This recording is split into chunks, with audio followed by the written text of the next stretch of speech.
I have spent my whole life teaching my students about the morals of being human. Mr. Sam. I am a high school literature teacher. For 30 years, I have stood on the podium. I have taught my students about ethics and virtue, about filial piety, loyalty, and kindness. I have analyzed for them what tragedy means in a work of literature, what it feels like when a person is betrayed, when their faith is shattered. I have taught them about character, about dignity. I once believed I understood life itself through every page of the books I taught. I thought I had witnessed all of humanity's sorrows through the words of great authors. I used to think my own family was an ideal one, a fortress that no tragedy could ever breach. But never, not even in my wildest imagination, did I think that one day I would have to live through a tragedy that no book, no piece of literature could ever describe. A tragedy so cruel that, had I not seen it with my own eyes, I would never have believed it even if someone read it to me. It happened right inside my own home, in my own bedroom, on the very bed my husband and I had shared for decades. That man, 62 years old, the husband who had shared my pillow for so many years, the man I trusted most, and my daughter-in-law, Lan, the girl I loved as my own daughter. They were together. Mr. Sam. The moment I gently pushed open the door and saw that horrifying scene, I didn't scream. I didn't rush in, didn't curse, didn't tear the blanket away. I am a teacher. I couldn't do that. The world spun round me. My ears went deaf. My heart pounded so hard I thought it would burst. I couldn't breathe. I was frozen, numb. I stepped back, my hands trembling. I closed the door as quietly as I could. So quiet I didn't even hear the latch click. I was afraid they would hear, afraid they would know that I knew. And that secret, that image, has crushed me, has killed me from the inside for 3 long years. 3 years, Mr. Sam. 3 years of living worse than dying. It's like a poisoned wound festering inside my chest, throbbing with pain, but never bursting open. I used to teach my students the morals of being human, but now, I don't even know how to teach myself how to go on living when the man I trusted most, and the daughter-in-law I loved most, could do something like that. Before we begin today's story, I'd like to invite our listeners to please subscribe to the channel. It helps these stories reach more people who might be going through something similar. And don't hesitate to leave a comment below with your heartfelt thoughts or words of encouragement for our guest. Hello ma'am, thank you so much for taking the time to join Asterisk Stories of Old Age Asterisk. And Kay, thank you for having the courage to share something so raw, so painfully honest. I'm struggling to find the right word here. Something truly devastating. Ms. Thursday, I have to admit, it took me a few seconds to collect myself after hearing what you just told us. I've heard many stories about infidelity before, but yours.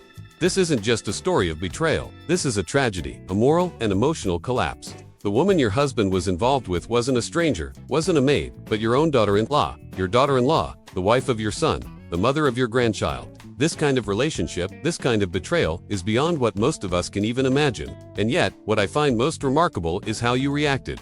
You didn't scream. You didn't storm in. You didn't expose them.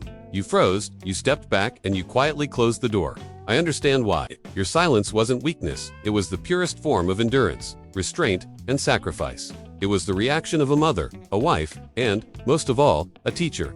You knew that if you made a scene, the one who would suffer most wouldn't be your husband or your daughter-in-law. It would be your son. How could he ever live with the knowledge that his father and his wife say you carried that poison, that unbearable secret, alone, for 3 long years? And honestly, I can't begin to imagine how you survived those years, seeing them every day, pretending nothing had happened, while your heart must have been breaking over and over again. Ms. Thursday, you said you're a high school literature teacher in SNLA. You're 53 years old this year. Could you tell us a bit more about your family, about your husband, your son, and your daughter-in-law? We'd like to understand more about the home you described. Such a cultured, educated family, to try to see how such a tragedy could have happened. And what made you finally decide to speak out after 3 years of silence? Yes. Thank you, Mr. Sam, for listening to me. I'm 53 years old this year, a literature teacher at a high school in Law. I've been teaching for about 30 years now. My husband is 62, 9 years older than me. He used to work as an officer at the district tax department. and he retired exactly 3 years ago. That moment, the day he retired, was also the moment this tragedy began. If you ask anyone, they'd say our family is decent, well-off, and respectable. My husband worked for the government. I'm a teacher. Our income was stable.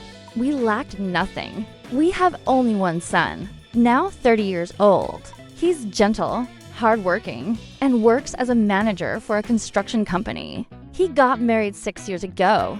His wife is Lan, the same daughter-in-law I mentioned earlier. After their wedding, they had a baby boy, our first and only grandson. At first, they lived with us. Our house in Law City is quite spacious, 3 floors, more than enough for everyone. And I've been living like that for 3 years now. But, Mr. Sam, living in my own home feels like living in hell. I can't tell anyone, not my friends, not my colleagues. I'm a literature teacher. How could I show my face after something like this? What would people think of me? And I especially can't tell my son. He's often away on work sites for weeks, sometimes only home a few days each month. He loves his wife and adores his child. If he ever found out about this, I don't think he could survive it. I'm terrified he might do something reckless. If I speak up, our family will collapse.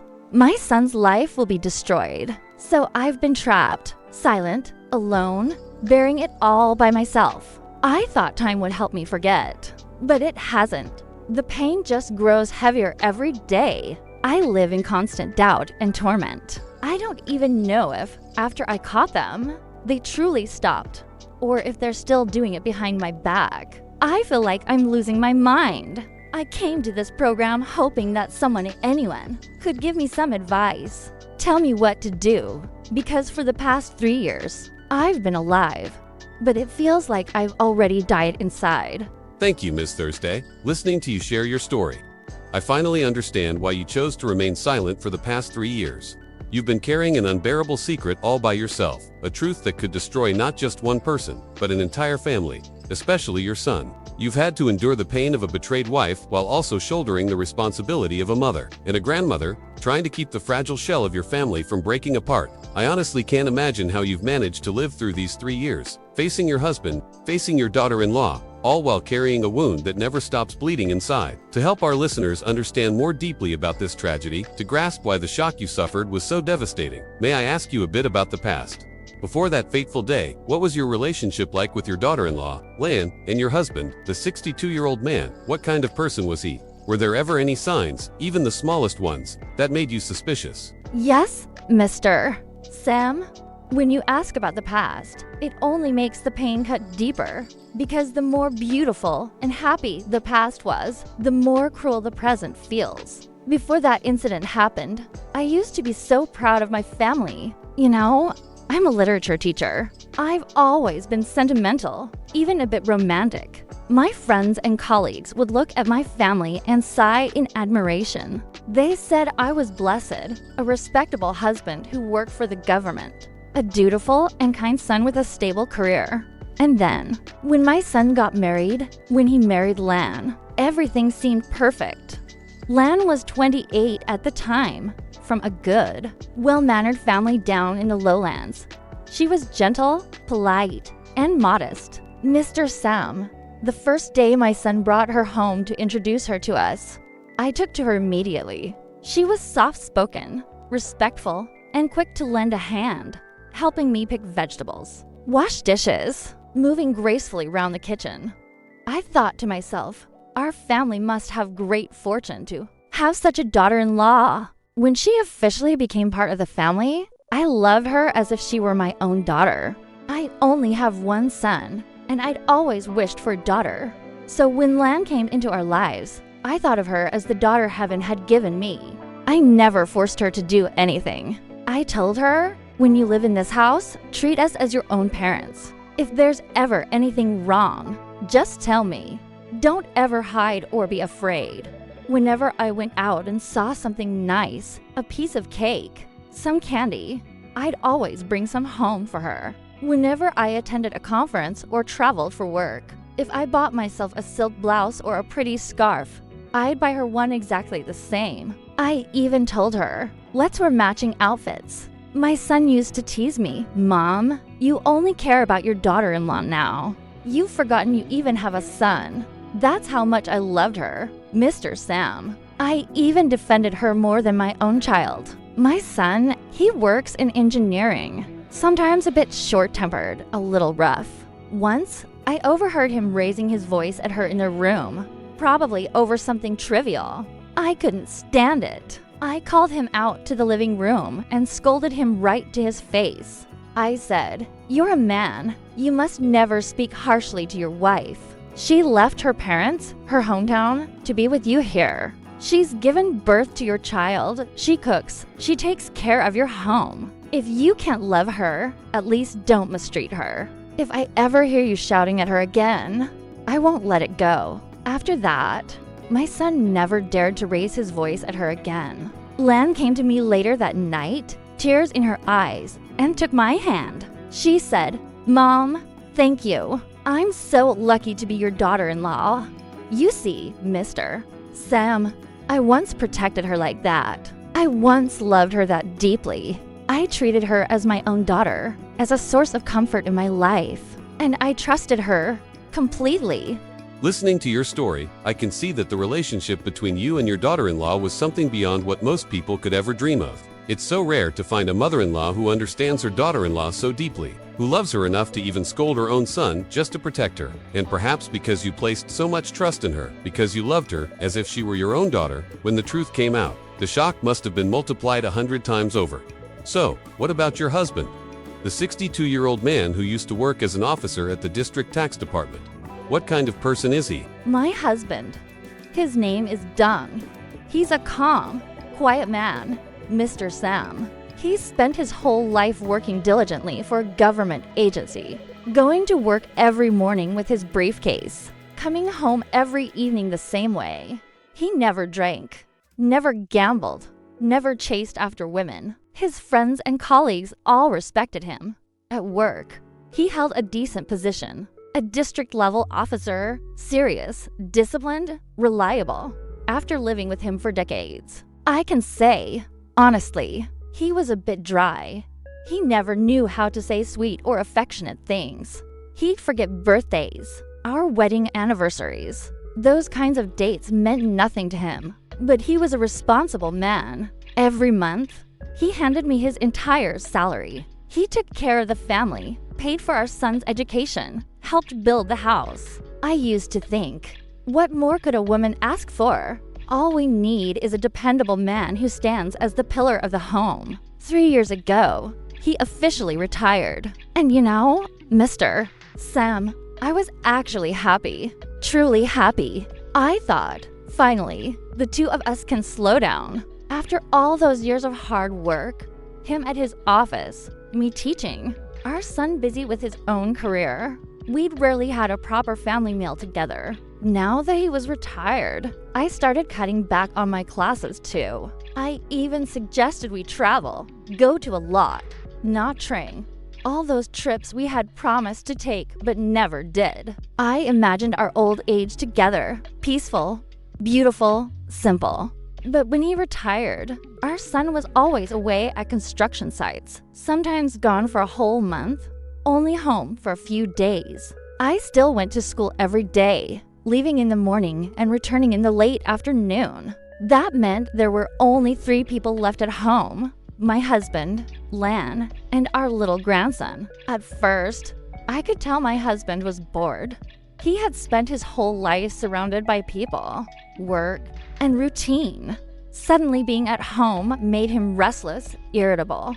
But then, I started to notice he seemed happier again. Every afternoon when I came home from school, I would often see this scene. My husband sitting in the living room, holding our grandson on his lap, the two of them laughing and playing. Lan would be sitting nearby, sometimes peeling fruit, sometimes knitting a sweater. The two of them, one old, one young, looking after the child together, chatting cheerfully. Lan was good with words. She often told funny stories about her hometown or her friends. He'd sit there listening, occasionally bursting into laughter.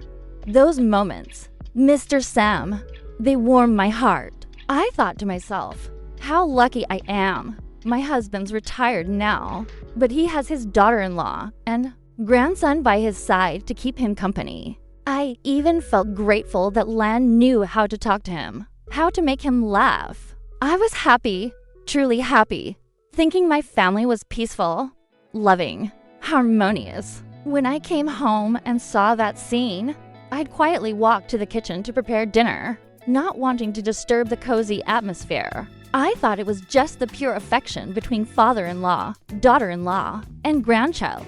Not once, not even for a second, did I ever suspect anything else.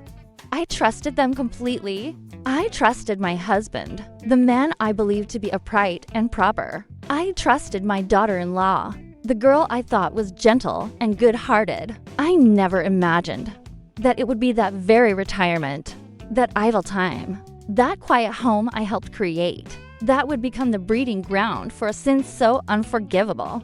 Ms. Thursday, you've just painted a picture of a family that I think anyone would dream of having. A mother-in-law who is understanding and loves her daughter-in-law as if she were her own child. A gentle, polite daughter-in-law. A serious, hard-working husband who devoted his whole life to his career and now enjoys a peaceful retirement surrounded by his family. The way you described it, the warm image of your husband holding the grandchild. Your daughter-in-law beside him peeling fruit while they all laughed together. Even I could feel the warmth from that scene. And you, coming home from school, quietly walking into the kitchen so as not to disturb that simple, happy atmosphere because you trusted them completely, because everything seemed so perfect. It's because it was so perfect. It's because your trust in them was so absolute that I can hardly imagine what could have happened next. That fateful day you mentioned at the beginning of the program, the day you went completely numb, the day that poisonous wound began to form inside you. Can you tell us what exactly happened on that day, Ms. Thursday? Yes. That day is something I will never forget for the rest of my life. It was a Tuesday afternoon, exactly 3 years ago. 3 years, 1 month, and 12 days. To be exact, Mr. Sam. I remember every detail as if it had just happened yesterday. That afternoon, I had for classes to teach literature, lots of talking. I was in the middle of my second class when suddenly the power went out. Not just at school, but across the entire neighborhood. It was during the hot season in Smla, unbearably hot, and with no fans. The students couldn't focus at all. The principal decided to dismiss everyone early, teachers and students alike. It was around 3 o'clock when I rolled my bicycle out of the school gate. I thought to myself, since I'm home early, maybe I'll stop by the market and buy something nice to cook for dinner tonight. I remembered that my son was coming back from a work trip that evening. He detailed me, "Mom, make something good for dinner, okay?" So I was in a cheerful mood. At the market, I picked out the best free-range chicken I could find, planning to make a herbal stew for him. Something nourishing. I even bought some custard apples, Lan's favorite fruit. My daughter-in-law. I got home around 4 p.m. as I opened the gate and pushed my bike in. I felt something strange. The house was unusually quiet. Normally, by that time, my 4-year-old grandson would already be home from kindergarten, running around, shouting, "Grandma's home, Grandma's home," or at least I would hear the TV. My husband watching the evening news. But that day, there was nothing. Absolute silence. So quiet. I could hear the ticking of the wall clock. I noticed Lan S. slippers at the doorstep and my husband S. motorbike still in the garage. So I thought, maybe because it's so hot, my grandson's taking a nap and his grandpa and mother are resting too. I even smiled to myself. It felt nice. He's retired, and it's good that he has someone at home to keep him company. I carried the groceries into the kitchen, put the chicken in the fridge, and then suddenly remembered the next morning, I had an important special lesson to teach, part of a competition for excellent teachers in the city. And the most important teaching plan, the lesson file, I had left it on the desk in my bedroom. I had stayed up late the night before preparing it. So I thought, I'll just go upstairs, grab it now, and then start cooking. I washed my hands carefully and went up the stairs quietly. I'm a teacher. I'm used to walking softly, making no noise, barefoot. I went up to the second floor. As I passed my grandson's room, I saw the door closed and silent, which made me even more certain that everyone was sleeping. I tiptoed even more carefully. Then I reached the door to my bedroom. Our bedroom, my husband's and mine. The door was slightly ajar, not closed, just pulled to. I didn't think anything of it. I only meant to open it gently, just enough to reach in and grab the lesson file on the desk right by the door. But the moment the door opened just a little wider, oh, Mr. Sam, that scene, that image, right in front of my eyes. My husband, Mr. Dong, 62 years old, the serious, dignified tax officer, and my daughter-in-law, Lan, the very one I defended so many times that I even scolded my own son for her. They were entangled with each other, without a single piece of clothing on, right there, on our marriage bed. The bed my husband and I had shared for decades. Lan's face was turned toward the door. It felt like someone had thrown a huge rock straight at me. No, it was worse. It was as if someone had taken a hammer and smashed it right into my skull. I couldn't breathe. My vision blurred. My ears rang. I couldn't hear anything anymore, except for the pounding of my own heart. Thud, thud, thud, like it was going to burst out of my chest. The scene kept replaying in slow motion, slicing through my brain. Disgust, rage, pain, humiliation, all at once. I don't even know where I found the strength. My legs were trembling so badly I thought I would collapse right there.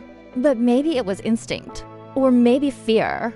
I just knew I couldn't scream. I couldn't collapse. I had to stay silent. My hands shaking, I slowly reached for the door handle.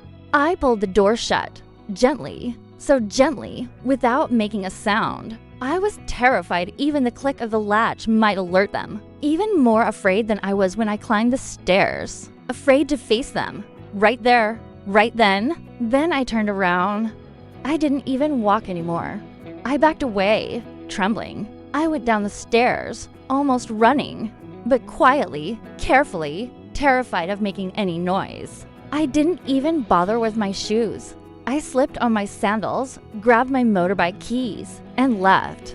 The groceries were still there. The chicken still in the fridge. I opened the gate, started the engine, and drove away. I didn't know where I was going, only that I had to leave that place immediately. I felt filthy. The whole house felt filthy. Ah, Miss Thursday, you just paused on a detail that I believe would make anyone listening feel it in their bones. You ran away, leaving behind the chicken and the shopping bag. You fled from your own home after witnessing a scene whose horror no words can fully describe. I keep replaying in my mind the moment you stepped back and closed the door so gently. The instinct of a wife, of any woman, in that situation would be to rush in, to scream, to expose them, to make it stop. But you didn't. You chose to do the opposite of that instinct. You chose to be silent and leave. Why, Ms. Thursday? Why, in that instant, could you hold back such a terrible rage? Why didn't you rush in to catch them in the act and leave those two people no avenue for denial? MRSEM. At that moment, I honestly don't even know how I managed to do what I did.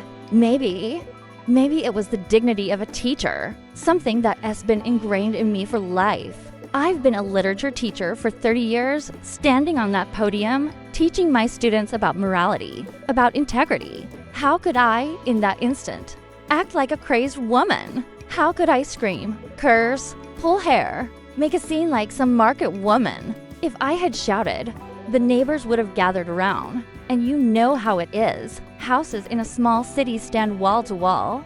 You can hear everything through the walls. What would they have seen? They would have seen an old teacher, a woman respected in her community, losing her mind fighting with her own daughter-in-law. They would have seen my husband, a 62-year-old tax officer, a man who spent his whole life being seen as a pride, lying naked with his sonless wife. What would my colleagues think? What would my students think if they heard? How could I ever stand in front of a class again and talk about ethics or decency? Just the thought of that was enough to make me wish I were dead. But Mr. Sam, that pride, that dignity, it was only a small part of it. The real reason, the reason that froze me in place, that choked my throat so I couldn't even scream, was my son. My only son. If I had burst in, if I had exposed them right then, what would have happened? Our family would have shattered into dust. And my son, he would have been the first to die inside. Think about it. He works on construction sites, gone for weeks at a time. He loves his wife. He trusts his father. Then he comes home, and what does he see? His father, a man he respects, committing something unspeakable. His wife, the woman he loves, revealed as vile, treacherous. And his little boy, my grandson, what would he tell that child one day? This truth. It's not just a slap in the face, it's poison. It would destroy my son's soul. He wouldn't survive it. I couldn't do that, Mr. Sam. No matter how much I suffered, how humiliated I felt. I couldn't be the one to kill my own child as spirit. Better for me to die inside alone than to let him live with that horrid dot, so I ran. I got on my motorbike and I left. I didn't know where I was going. I just rode, like a soulless body. The tears started then, hot, bitter, streaming so much they blurred my helmet visor. I passed through a few streets and ended up at a small lake on the edge of the city, quiet, empty. I parked my bike and sat on a stone bench. I sat there from 4 p.m. until sunset, until the street lights came on, until the sky went completely dark. I just sat there, trembling. Every time the image flashed through my mind, I gagged. I felt filthy. Filthy for being the wife of that man, the mother-in-law of that woman. When the mosquitoes started biting, I finally came to. I didn't know what to do. Go home. How could I go back to that house and face those two people? But if not home, then where? My hands were shaking when I took out my phone. And I did something that, even now, 3 years later, I still don't know was right or wrong. I chose a silent way to confront them. I opened my messages and typed a text to my husband, Dung. I know everything. Don't you feel any guilt toward your son? Then I scrolled to find Lan's number, and I sent her 3 words. Mother knows already. After sending them, I turned off my phone.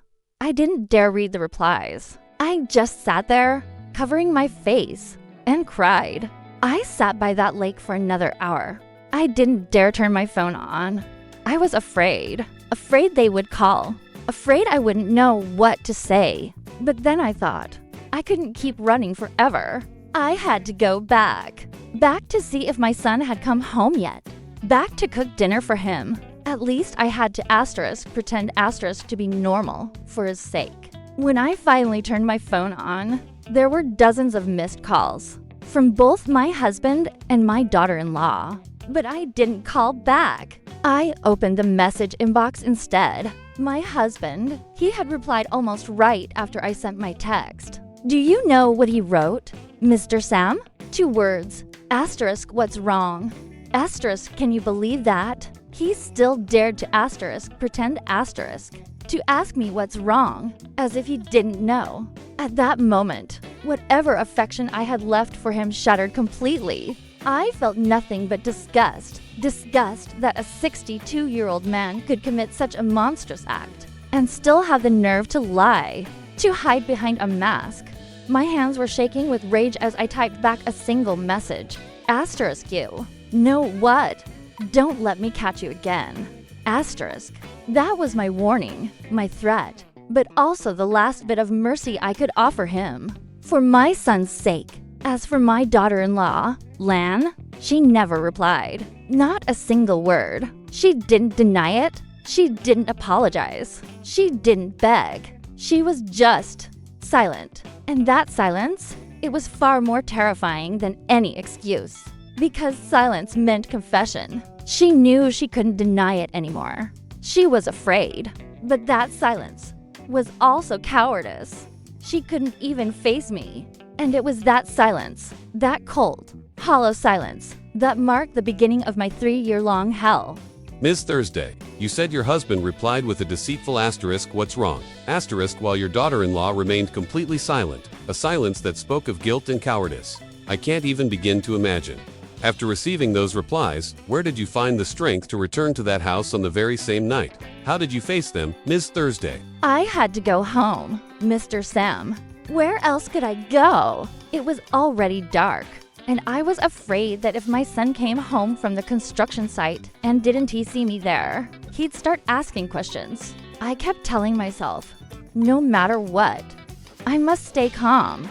I must act normal, even though, inside, my heart had already been shattered into 1,000 pieces. I rode back home. When I reached the gate, I turned off the engine. I sat there for a few more minutes, took a deep breath, forced myself to swallow the lump in my throat, and then finally opened the gate and wheeled my bike in. The first thing I saw was my husband, Mr. Dung, sitting in the living room. He wasn't watching TV. He just sat motionless in the armchair, holding a newspaper, upside down. I knew he wasn't reading. He was waiting for me. When he saw me come in, he flinched. He jumped up quickly, dropping the newspaper to the floor. He stammered, where?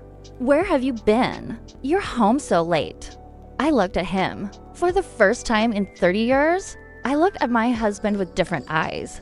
Not as a wife, but as if looking at a stranger. I saw cowardice. I saw deceit written all over that 62-year-old face. And I felt nothing but disgust. I didn't say a word. I simply brushed past him as if he were just a shadow and walked straight into the kitchen. In the kitchen, Lan, my daughter-in-law, was standing there.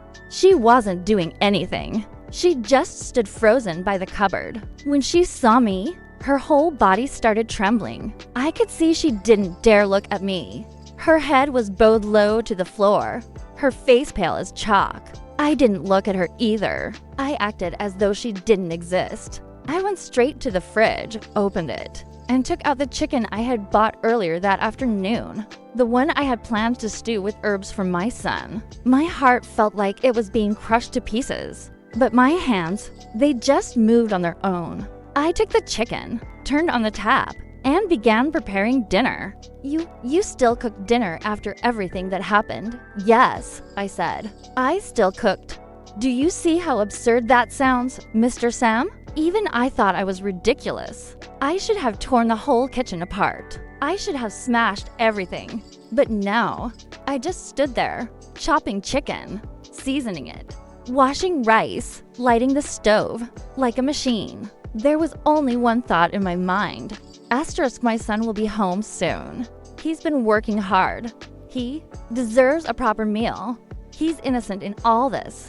Asterisk. The two of them, my husband and Lan, watched me cook in silence, probably not understanding how I could remain so calm. My husband lingered outside the kitchen door. He paced back and forth, wanting to say something but not daring to. He just cleared his throat a few times. Lan still stood there in the corner, motionless, barely breathing. I finished cooking. The smell of the herbal chicken soup filled the kitchen, rich and fragrant, yet to me, every scent felt foul, nauseating. Just as I was setting the food on the table, my son came home. He was covered in dust, tired but cheerful. He opened the door and called out brightly, "Hi, Dad." "Hi, Mom." "Honey, I'm home." He saw Lan in the kitchen, not knowing anything, ran over, wrapped his arms around her, kissed her cheek, and teased, "Why's your face so pale? Missed me that much, huh?" Oh, Mr. Sam. Seeing that moment, I had to bite my lips so hard to keep myself from breaking down. My son had no idea that the woman he was holding in his arms, the woman he loved, just a few hours earlier. When he hugged her, Lan flinched. Her whole body stiffened. She quickly pulled away from him and whispered, her voice trembling, almost breaking into tears, "Why you should go wash your hands before dinner." Then she ran upstairs, probably to her room. That night's dinner, Mr. Sam, in my 30 years of teaching literature, after reading countless works about human pain and tragedy, I had never seen nor imagined a scene as horrifying and suffocating as that dinner table. All four of us were there, even my little grandson. The child, innocent and carefree, babbled and giggled.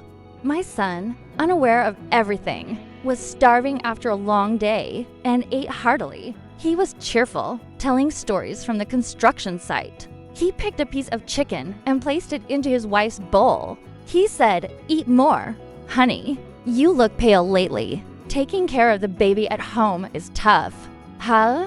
Lan didn't lift her head once. The whole meal, she kept her eyes down on her bowl. Whatever my son served her, she ate silently, mechanically, like a robot. Sometimes I could see her shoulders trembling. My husband, Dung, stayed silent too. He avoided my eyes, kept turning to our grandson, spooning food into his bowl, saying, "Eat more. Cuban, be a good boy. Grandpa loves you." He tried to sound normal, but his voice cracked. It was forced, unnatural. And me? I just sat there in silence. Every bite of rice was bitter. It lodged in my throat, refusing to go down. I didn't dare look at my husband. I didn't dare look at my daughter-in-law. I was afraid I might vomit right there at the table. I only looked at my son, his bright, happy, trusting face. And I felt both overwhelming love and unbearable guilt. Because I was lying to him. I was sitting there, sharing a meal with the two people who had betrayed him, wearing a mask of calm. That was the most terrible, suffocating dinner of my life. No sound but the clinking of chopsticks, my son's cheerful voice, and my grandson's innocent laughter. The three of us adults each carrying a buried secret sat, together in a silent hell. I honestly can't imagine how you managed to swallow that meal. And after that dinner, what happened? How did life go on when all three of you knew, but had to pretend you didn't? After that dinner came the beginning of hell, Mr. Sam. My son stayed home for 2 more days before heading back to his construction site. During those 2 days, the three of us, me, my husband, and Lamb put on a play, a clumsy, awkward act, still smiling sweetly in front of my son. But the moment he drove off through the gate, the house fell into a dead silence again. They were afraid of me. I could see it. My husband didn't dare look me in the eye anymore. He wasn't cheerful, wasn't youthful the way he'd been before I found out. He moved around like a shadow. At night, he still went into the bedroom, but I couldn't share that bed with him ever again. I was disgusted. That first night after my son left, I took a pillow and said, "I'll sleep with my grandson. You sleep alone." He didn't argue. He just lowered his head and mumbled, "All right, sleep early." From that night on, I moved into my grandson's room. I abandoned our marital bed, the bed where I had witnessed that filth. I didn't want to touch a single thing in that room again. As for Lan, she avoided me completely. She never stayed in the same room with me if she could help it. If I was in the living room, she'd hide in the kitchen. If I went to the kitchen, she'd grab the baby and rush upstairs. She didn't dare look at me, didn't call me mom in that cheerful tone anymore. When she had to speak, it was only a faint, trembling mom. For a whole year, Mr. Sam, exactly 1 year, we lived in what I can only call a false peace. When my son came home, he still saw his parents, his wife, his child, a warm, happy family. He didn't know it was all an illusion. He didn't know the 3 people in that house were silently tormenting each other. I lived like a sleepwalker. I went to class, still taught literature, still spoke about Anna Karenina and the tragedy of betrayal. But I realized my tragedy was even greater than hers. I lived in suspicion. I didn't know if they had really ended it, or if they were just pretending for my sake. Whenever I went to teach and left the 2 of them alone, the thought gnawed at me, drained me. I lost weight, couldn't sleep for months on end. A whole year of living in that kind of hell. How did you endure it? And why did your daughter-in-law eventually move out? Was that your decision? No, it wasn't mine. I never once told her to leave. Even though she disgusted me, she was still my grandson's mother, my son's wife. I was still trying to protect her for my son's sake. It happened exactly 1 year after I discovered the truth. That day, my son came home, and we were all having dinner again. The same suffocating air. But my son was used to it. By then he thought his parents were just tired from looking after the baby. After dinner, Lance spoke softly to my son. "Honey, maybe we should move out. Our boy is growing up. He needs space. And since you work far away, it'd be easier if I lived on my own with him. Mom and Dad deserve a quiet life now." My son looked surprised. He said, "But the house is huge. Why move out? You have my parents here to help. It's so convenient." At that moment, I was cutting fruit, and my heart was pounding. I knew the real reason. Then my husband spoke up. "Yeah, they're grown now. Let them live on their own. It'll teach them independence. We won't mind." He even defended her. My son, seeing that his father agreed, turned to me. "What do you think, Mom?" What could I say? Tell them no, just so I could keep watch? My throat went dry. I said quietly, "Do what's best for you too. Whatever makes things easier." And so, 2 weeks later, they moved out. My son rented an apartment about 5 kilometers away. On moving day, Lan packed everything herself. She didn't dare ask me for help. When she carried the baby out and my son wheeled the suitcase toward the door, Lan turned back to me. She didn't cry. She just bowed her head and said, "Goodbye, Mom." I stood there, watching her back as she left. I knew it wasn't just a move. It was an escape. She was running from me, from her guilt. She couldn't live under the same roof, breathe the same air as the person who knew her dirty secret. And I let her go. I let the proof of their sin walk out of my house. I thought I would feel lighter. But no, Mr. Sam. Not at all. Miss Thu. I thought I'd feel relieved, but I didn't. Mr. Sam. That line alone breaks my heart. Miss Thu. I thought I'd feel relieved, but I didn't. Why is that, Miss Thursday? When the very cause of all that suffocating tension, your daughter-in-law had already moved out of the house. You should have felt some relief, shouldn't you? You no longer had to face her every day, no longer had to act through those agonizing dinners. So why? Why didn't you feel any sense of relief at all? How could I possibly feel relieved? Mr. Sam, her leaving doesn't mean it ended. Don't you understand? She moved out, yes, but that just means she escaped my sight. She escaped the daily guilt and shame of facing me. And when she left, that's when I became truly afraid, because I could no longer keep watch. For a whole year, she lived under the same roof as me. As painful and disgusting as it was, at least I could still see asterisk. I could see whether he and she were sneaking glances, whether they were finding excuses to be alone. I still had control. But now she's living on her own, just 5 kilometers away, with her child, my grandson. My son's away all the time, working at construction sites. My husband's retired, free the entire day. He has his motorbike. It only takes 15 minutes to get there. So how would I ever know? How could I ever know? When I go out to teach, does he use the excuse of visiting his grandson just to see her asterisk again? That thought, that suspicion, that's what's been killing me these past 2 years. 3 years, Mr. Sam. The first year was a hell of silence, and the next 2, a hell of doubt. I haven't had a peaceful night's sleep since. I lie awake every night, restless. If he stirs beside me, I startle. If he coughs, I feel disgust. And what about your relationship with your husband? Now that it's just the 2 of you in the house. What relationship? Mr. Sam. It's all shattered. Like I told you, I moved to sleep with my grandson. But after Lan moved out and took my grandson with her, the house became vast and empty. Just the 2 of us, 2 old people. I went back to our bedroom, but I couldn't share a bed with him anymore. I dragged out a folding cot and placed it in a corner. He slept on the bed. I slept on the floor. He never dared to say a word. He knew he was guilty. For the past 2 years, we haven't spoken. Not a single conversation. Except when absolutely necessary, like when a utility notice came or our son was about to visit.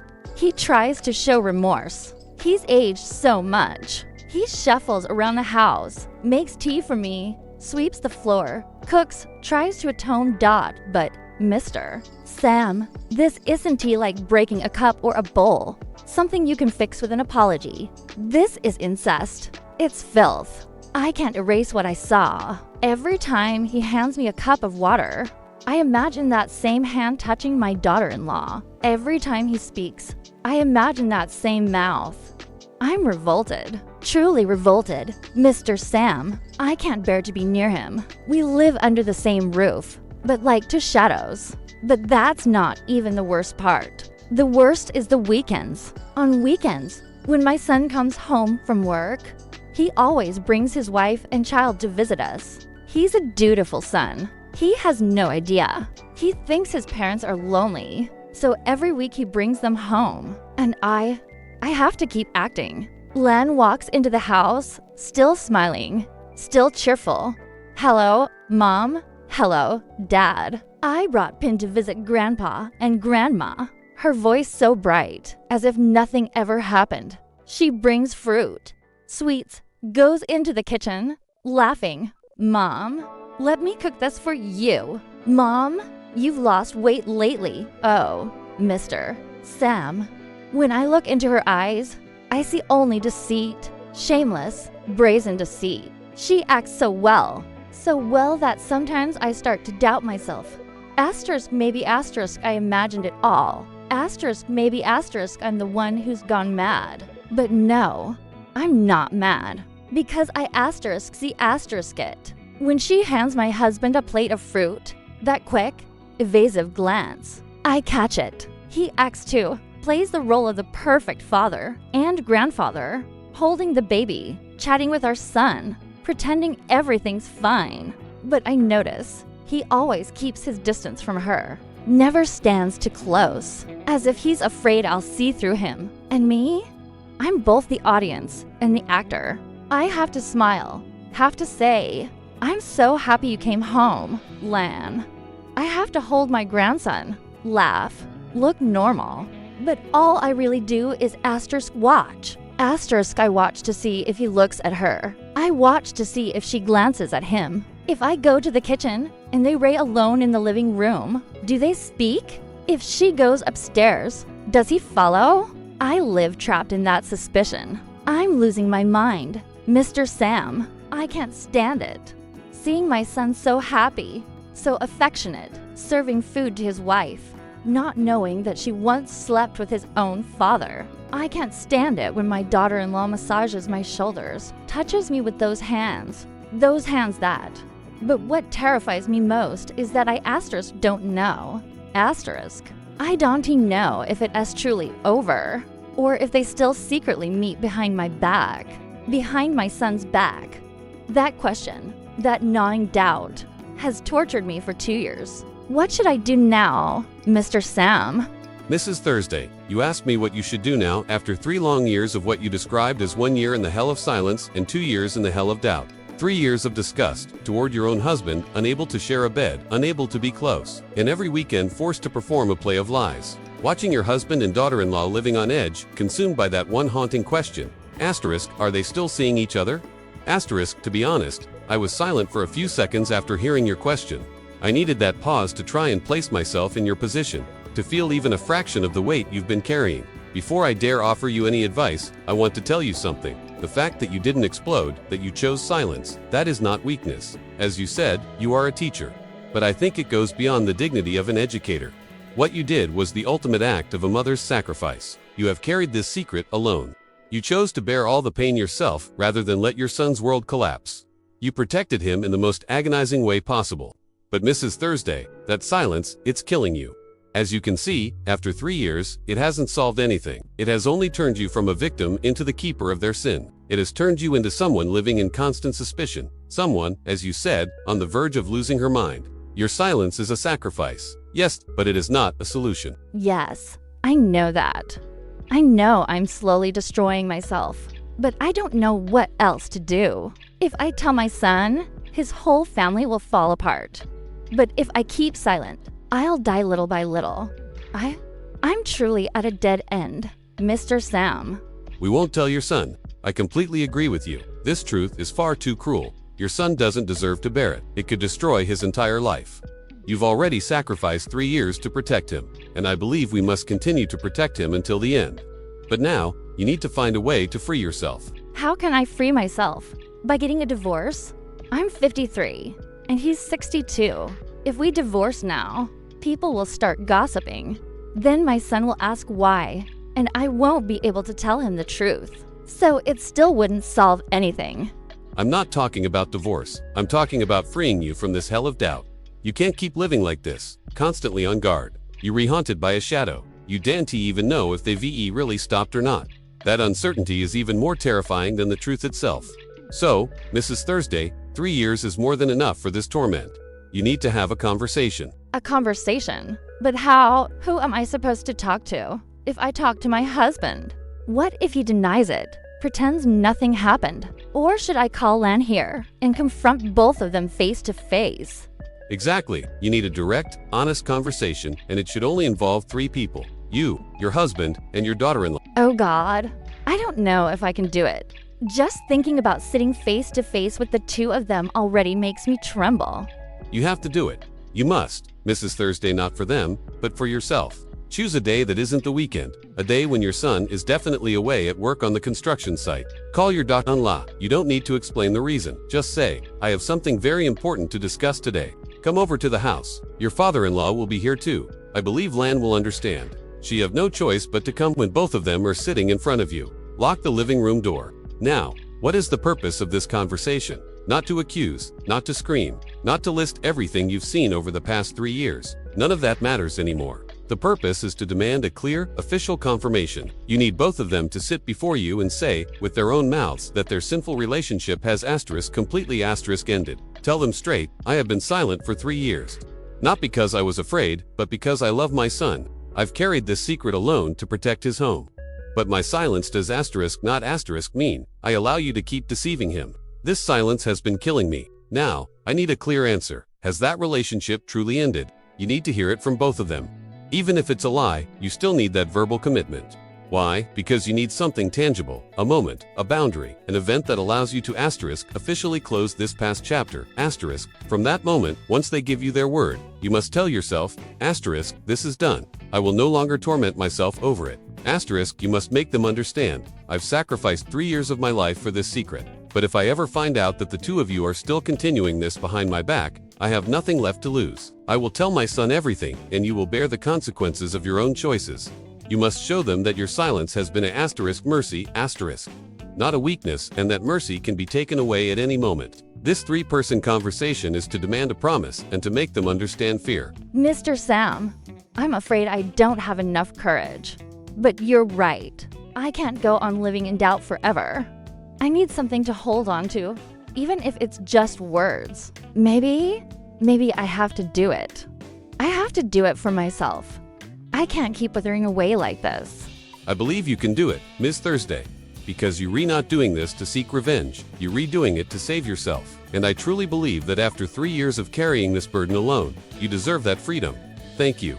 Thank you for your courage, for coming here not only to seek advice, but also to share a story that, I'm sure, will resonate with many others out there who are silently suffering in similar pain. Your story today leaves a haunting echo in all of us. Dear listeners, we've just heard a tragedy born from a silent secret, a tragedy in which sin goes beyond betrayal. It is the collapse of morality and conscience. But above all, it is a painful lesson about silence. In this story, there are 2 kinds of silence. The first is the silence of the husband and the daughter-in-law, the silence of guilt and cowardice. They chose to hide and run away instead of facing the truth and asking for forgiveness.